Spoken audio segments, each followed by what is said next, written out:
Sunday, the 28th of April 1996, 1:27, when the first shot rang out. I was confident it was a gun.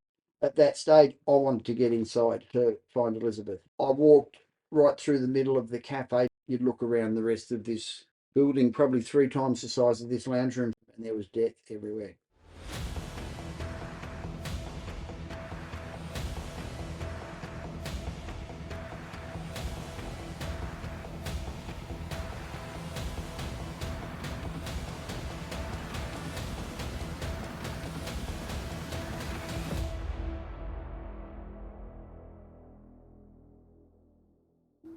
Welcome to the WASP Files.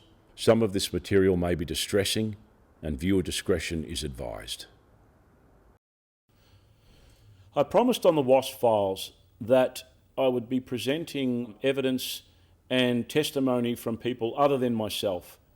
So it was always very important to me in investigating Port Arthur that I speak to the people that were there, the people that were directly or indirectly involved. This includes police, first responders, survivors, some of whom were injured or who lost loved ones on the day.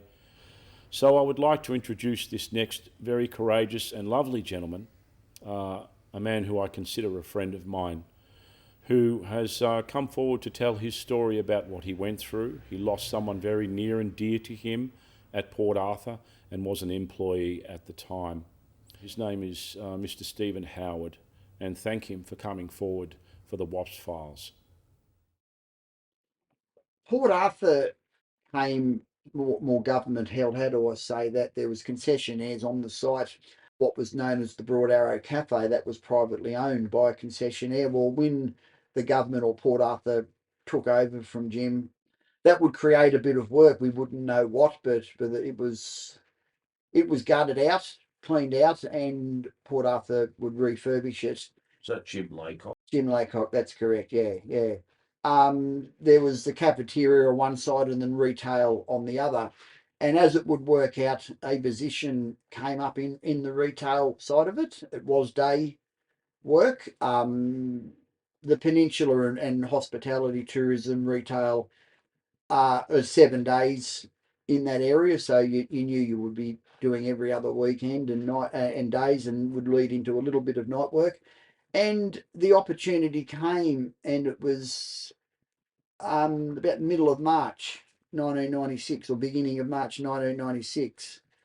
Elizabeth would gain employment at Port Arthur Historic Site, and she was working in the Broad Arrow Cafe in the retail side of it. Yeah, retail side of the building. And that was like a gift shop. A gift shop, souvenirs, and gifts. A pretty good gift shop. There was a lot of books and the little bit of general rubbish that you see in every shop that's got the key rings and all those sorts of things. But some nice clothes and some really, really good books and literature. And that was ranged from school kids books right through to some pretty heavy duty, what I call heavy duty, big books that for the person that liked their history could really sink their teeth into.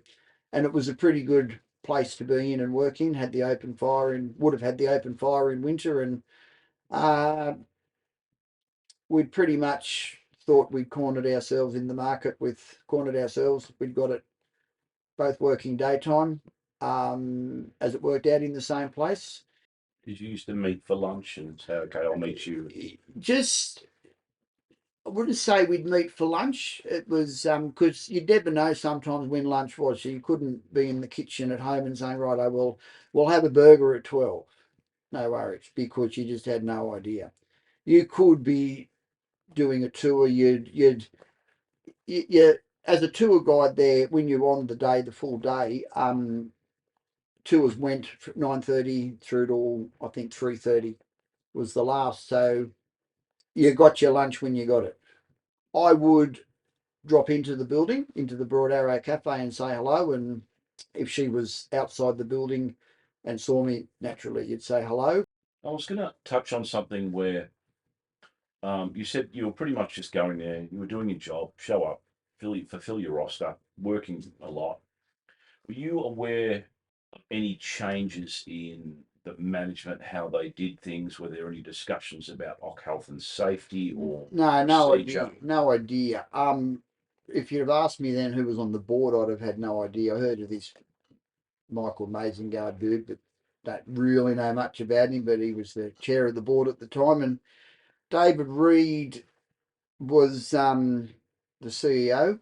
I had met David a couple of times, but really didn't have any dealings with any management. Occupational health and safety. How did they communicate, for instance, any memos about changes in protocol? You just basically get told from our manager and supervisor. I really don't recall anything that changed greatly at the time. You know, we all did a first aid course, and there were a couple of guest speakers that came down, more to do with the history side of things. Between where I was and the board, it was a tale of two cities, two different people. You just, there was the minister for tourism too. I'm guessing that probably had his input at the time, but I wouldn't have known who it was. That's way up in Hobart. Were you in any way aware that there had been a legislative change to working for government buildings, where they removed the capacity for government workers to be able to sue the government for OC health and safety issues? No, no. Nothing like that was ever tabled? Wouldn't have known anything. Would not have known anything. If these things, if they happened when they happened, it certainly wasn't put to us in any formal meetings or whatever we'd like to call them, and our chance to respond or to reply, it would have just happened. And I remember the union dude was there when there was a bit of negotiation about a pay increase, and that all was very boring, same old thing. He's trying to do his best, and the board are just ha ha ha, ha, you're not getting it, and you just rock up to work the next day, and Did you feel like they looked after you as workers? At the time when I started employment there, and while I was working there, I thought it was pretty good. You didn't know what time you're going to your lunch break, but you still got it. When you're sitting in one of the restored houses, say in winter, and you've got the fire going, and you're sitting there reading your book, educating yourself on the Australian history, getting paid for it, sitting in front of the fire, well, you can't really say it's, I didn't get my morning tea this morning. That's a bit rude. Well, it's your own fault because you didn't go and make a cup of coffee. So, that's how it was. That's what the job as guides were. What's your understanding of the door, the door that was the fire exit door to the Broad Arrow Cafe, which was supposed to be a fire exit door, but was either nailed shut or it was defective or defective. I know a little bit about that because when Port Arthur were taking over, Port Arthur Historic Site took over the Broad Arrow Cafe, it all, to my knowledge, I don't know what contracts and what had to be done and the ins and outs. I just knew that there was an opening day or the day that they were planning, etc., etc. And the then manager of the Broad Arrow Cafe, or who was going to be the retail manager, she asked me could I work with her on an evening, and basically I didn't do a ghost tour. I went in and worked inside the cafe, and yeah, happy to do it. Yeah, no worries. So in I went around about the same time as what the ghost tours, or maybe even earlier. We were setting up bookshelves and setting up display areas, and I didn't know a real lot about the inside of the building or the workings of it. And there was a door in the middle of the cafe, and all I can remember is going in there, don't let that door shut. Don't let that door shut. So there was a small piece of copper log sitting in that doorway, and it was for the contractors and also the employees of the site, the carpentry crew that smoked. You'd go out that door, have your smoke, and then come back in. So it was sitting 5-6 centimetres open with the treated pine, stopping it from closing. Didn't think much more about it at that stage. Didn't care. Did I smoke at the time? I was on and off the smoke, so possibly I went out and had one too, from memory. And don't move the copper lodge. Just make sure that, because that's the door on that particular side of the building. But the door had a handle, so Door had a handle. Everything was there. It just didn't work. Cool. Bit of pine there. Keep it open. Cool. Yeah. Easy. Yeah. I can work with that. how on the day of the Sunday, how did the day start for you? The day started. Elizabeth was working in the Broad Arrow Cafe in her job. I was doing what was the visitor services lunches, so doing the toll booth, and then the two office jobs, or ladies down the bottom, or men, I should, it's not ladies, but the two office jobs down the bottom. I was up when Elizabeth left, well and truly. I can't remember exactly what time she started, but Early start. well, you'd 90s. You'd say something. I don't know if it was as early as 8:30. They would have been well underway by 9:30. Put it that way. So it was a kiss in the kitchen, and I still remember that to this day. And I'll see you down there. Have fun. Yep. So Elizabeth left at whatever time for her to get to her work, her starting time. Few hours ticked over pretty quickly for me. On 11th, I just can't remember the exact timing. It was a funny sort of like 11:15 or something you would start, or 11:45. It was not a normal time, because you're basically 11:30 till 2:30 was the 3 hour bracket. So you'd be in the toll booth on or about 11:30 till 12:30. You would then go down and do the two lunches. Those two jobs, they were literally sitting nearly side by side. It was just a wall in the middle. You do 1 hour and then swap over and do the other hour. So I started at the toll booth at 11:30 in the toll booth that day. And yeah, basically the girl that was there, most of them would stay in the building itself, because by the time you got in your car, drove down, had your lunch, you would look at your clock, it was nearly time to go back again. So you pretty much just stay there the day, which was good.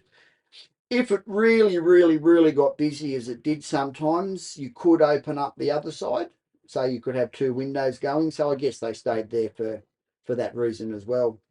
But this particular day, beautiful sunny autumn day, we'd had a bit of ordinary weather leading up to the end of April, and Sunday, the 28th of April 1996, started out a really nice sunny day.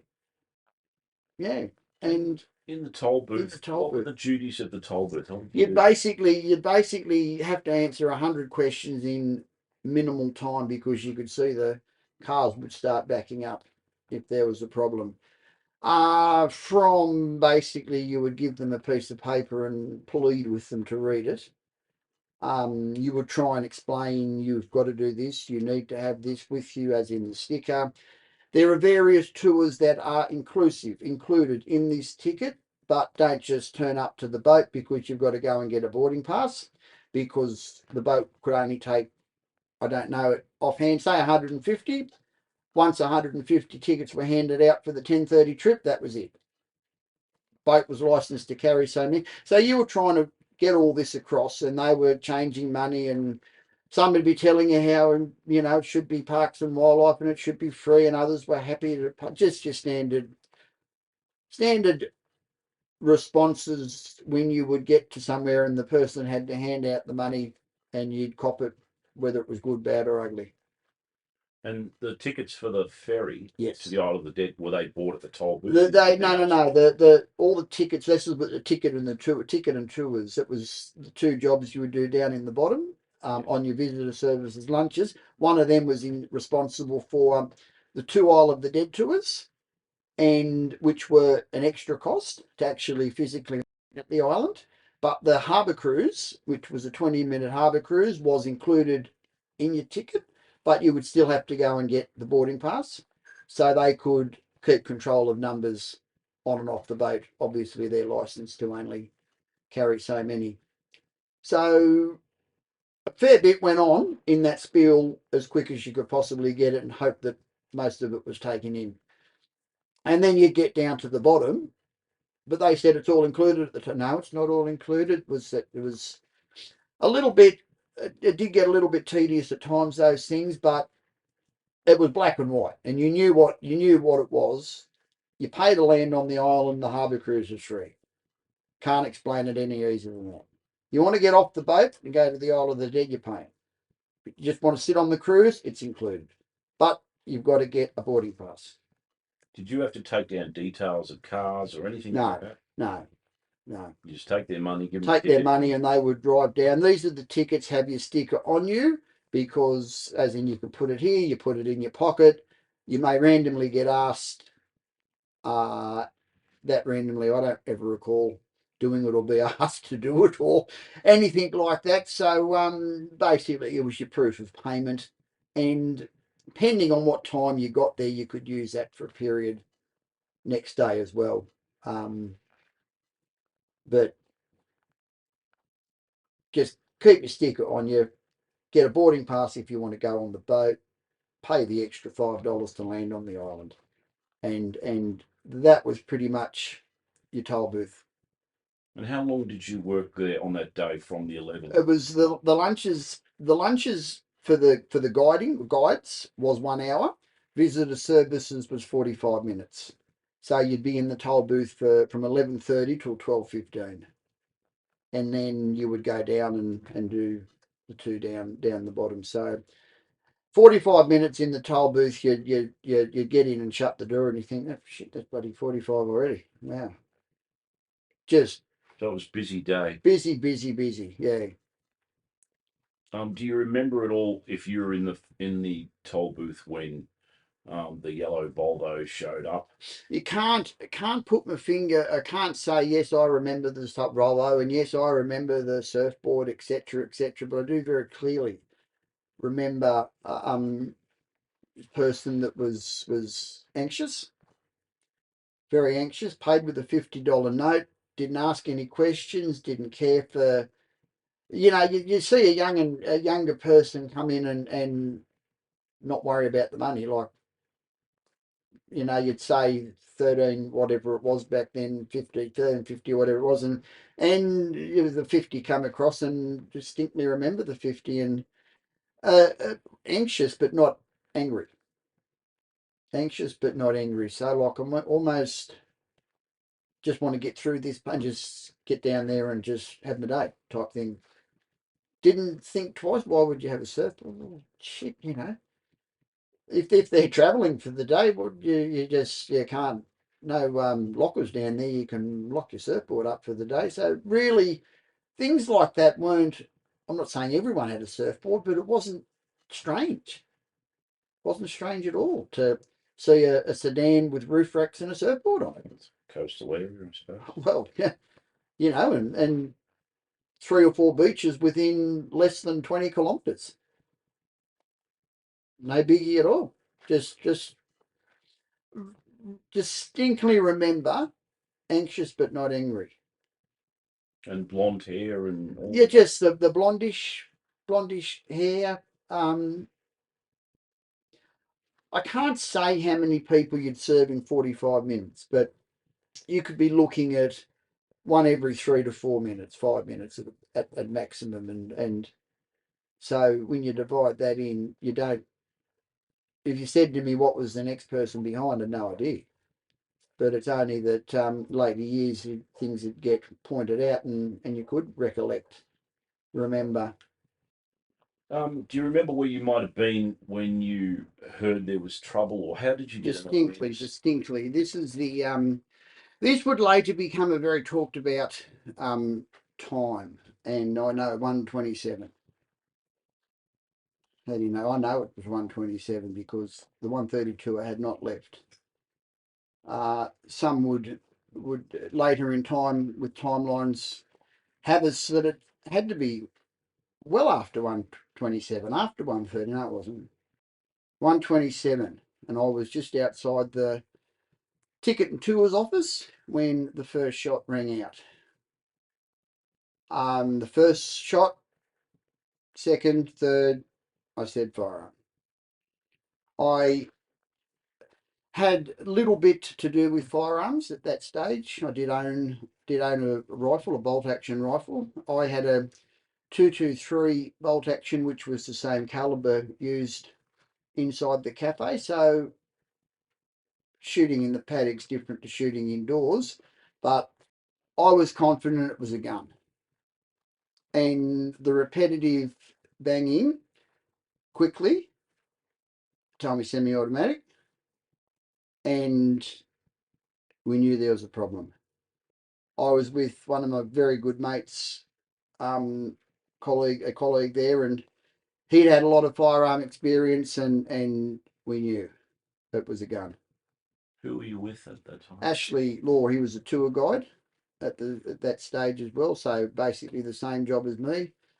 Ashley and I were partners in crime, drinking partners, everything partners. I'd pick him up on the way to work and vice versa, and there'd be the stubby on the way home after a ghost tour, or one or two stubbies on the way home after a ghost tour, and we'd become very, very close after Port Arthur until the time I left Tasmania. But he had a wider knowledge of firearms than I did, and we were both pretty confident that it was a gun.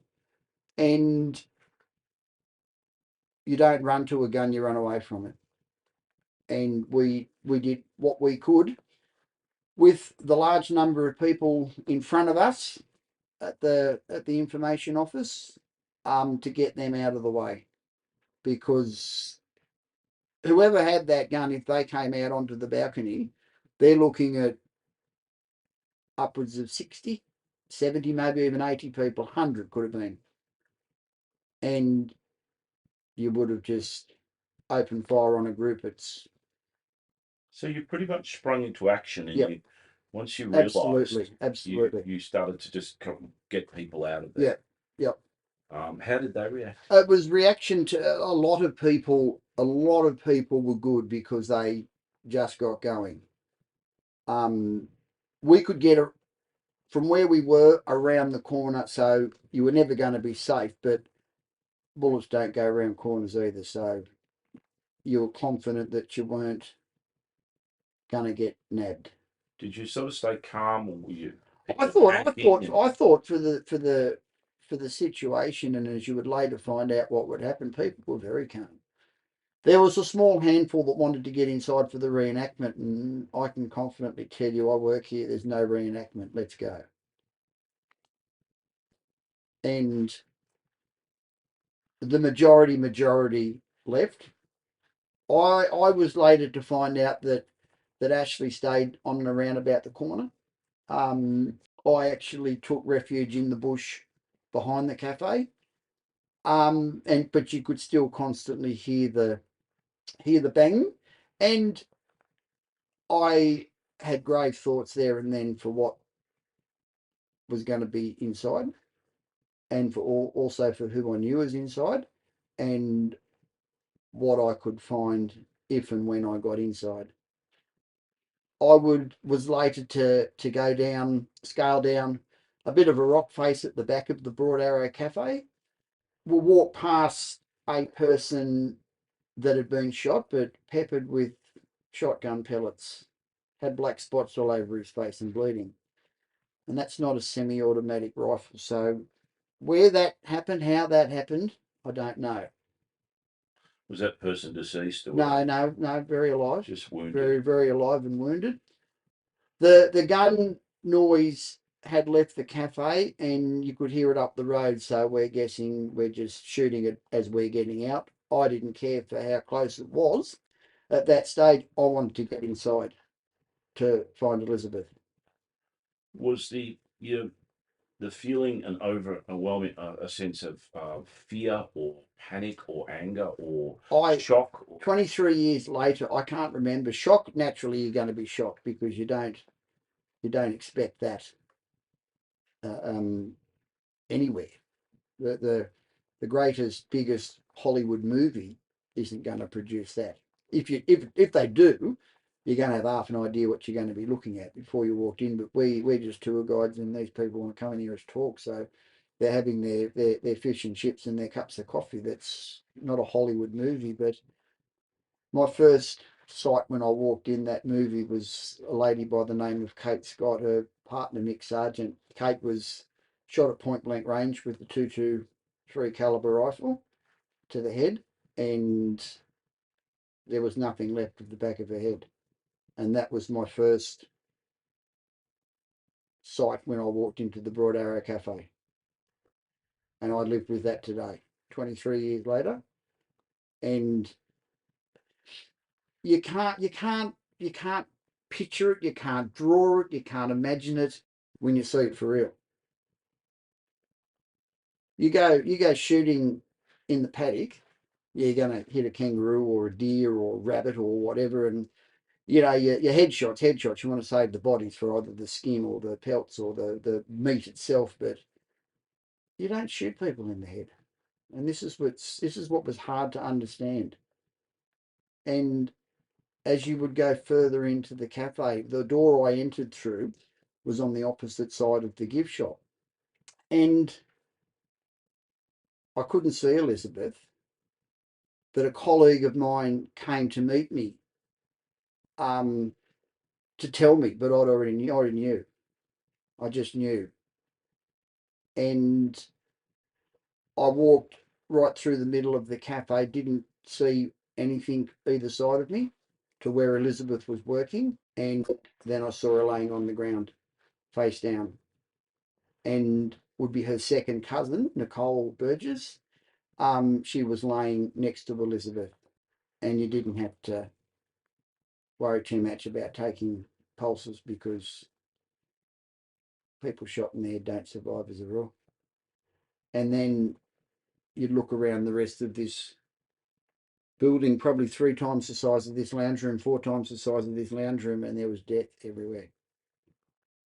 And can you prepare yourself for it? No.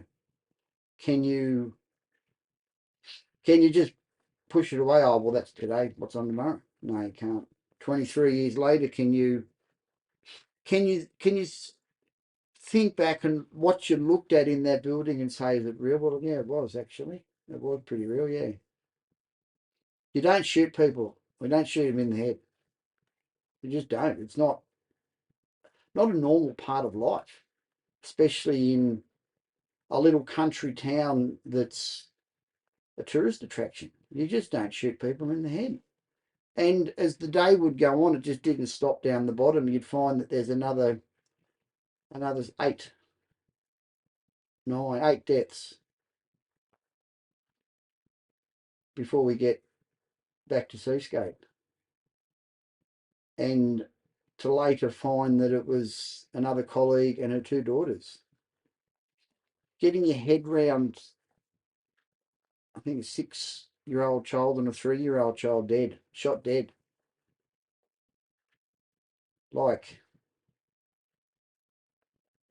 you don't, it just doesn't happen. It's not real. It was real, but it's not real. How did it all happen? It's just And the door was closed. The people who had the door was closed, and this had become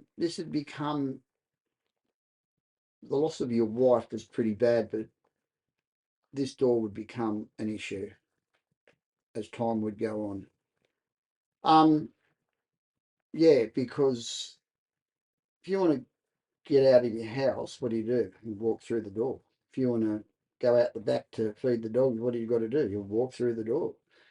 So it's a pretty instinctive thing that if you want to leave the inside of a building, you go through the door. But the door didn't open. Yeah, there were people piled up against the door because they saw what they thought was their exit, their ticket out of this place, and the door didn't work. Elizabeth and Nicole knew the door didn't work. I knew the door didn't work because I was there 6 weeks earlier. with that little treated pine copper log, kept it open so we could go and have a smoke. But once it became a working place, the door was shut. So why didn't the door work? I don't know. Why didn't it work? It was, from all sorts of things, an independent inquiry, and then, the director of public prosecutions, I believe, it sent it up to Hobart for a locksmith to look at, and didn't open. What do you need a bloody locksmith to no wonder what he got paid for it, to tell us that the lock mechanism didn't work. Like, the door didn't open. Simple as that.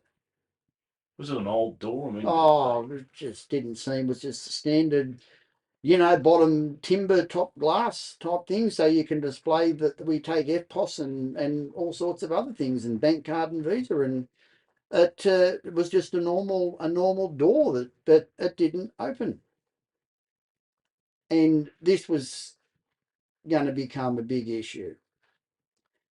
And in the couple of weeks to months afterwards, I knew it was a bigger issue than what I thought it was ever going to be, because there was a letter that came to me. Let's just say it was from the board, or yeah, we'll say the board, and it came across the CEO's desk, the chief executive or chief executive officer's desk, and he'd handwrite on it something along the lines, can he take any further action against us, e.g. the door? I then received that letter, a typed letter with the Port Arthur letterhead, and then a handwritten note from the CEO. Can he take any further action against us, e.g. the door? Well, I'm not the only one that thinks the door's a bit of an issue. what So was your response when you received that letter? look, I don't. I just thought this will all just get to the lawyers, and this is going to be bigger than what anyone could believe. Wait, imagine private enterprise, a private person, a private shop, and the door doesn't open and someone loses their life. Wow, asses are going to get kicked here. This is going to be as big as the bloody shooting itself. This, when it comes to light of day, that potentially 6 people would have looked at that door and none of them survived because the door didn't open. You just straight away think, geez, bloody barristers and lawyers and court, and I won't be anywhere near any of this. Someone's going to get their ass smashed here, because this is big. This is a big problem. Did you, when you were in the cafe, did any of your colleagues come up to you? Do you remember people coming up to you and talking I to know you? Wendy Skur did. Wendy and I had various conversations throughout the afternoon. Nicole's mother was actually in charge of the site, or running the site that afternoon, Sue. As the most senior guy there, all management this particular weekend had gone up the East Coast for a seminar, which was the first time it had ever happened that I'd been there, but really didn't think anything of it. I thought, who cares, go. And this was a Sunday. Sunday, yeah, whether it was a Saturday and Sunday, or no, it was just the Sunday itself. I think I just can't remember exactly, but you'd picture them going up on a Monday or something up the East Coast for a seminar somewhere. But So they had, in essence, a sort of a collaborative business meeting regarding the Port Arthur site, but it was held on a Sunday. So well, it's a yeah, formal meeting held on a Sunday. yeah, and then off site and out of Hobart offices and up the East Coast. Unusual, but that would mean that Sue was the most senior Port Arthur Historic Site employee that day there, and her daughter lost her life in the cafe as well, adjacent to Elizabeth. So I had dealings with Sue that day, and Ashley and Wendy. Later in the afternoon, word naturally filtered around the peninsula like you would not believe, and there was no such things as social media and no mobile telephone reception down there. So, but it's amazing how quick word of mouth could get around down there. And Nicole's father, Sue's husband, came onto the site, and Sue asked me could I help take John, because John knew but hadn't seen. And I remember seeing John in the building, and I said, "Do you want me to take you there? I will physically take you there." And he wanted to see his daughter. There was a fairly heavy steel hearth in front of a non-working fireplace, and when John saw his daughter, he just turned and kicked that like you'd never seen a kick in your life before. I can't imagine what it'd be like to lose your daughter at 17 years of age. But then again, losing your wife 3 years and 17 days into your marriage isn't what you plan either, but it happened. Did you go to her, to Elizabeth? I did. And what makes this come through your mind, I don't know, but I wanted to touch her, but I didn't very much. It may have been just the slightest of touches, but for some stupid reason it comes in your head about fingerprints and crime scenes, and don't do anything. Just don't do anything. If they're dead, they're dead. Don't do anything.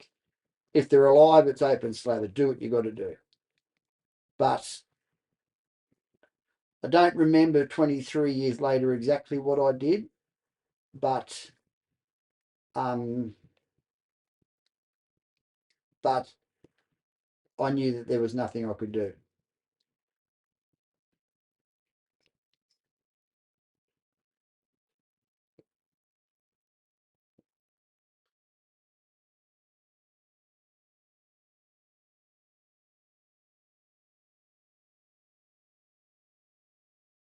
Thank you for joining us for this episode of the WASP Files.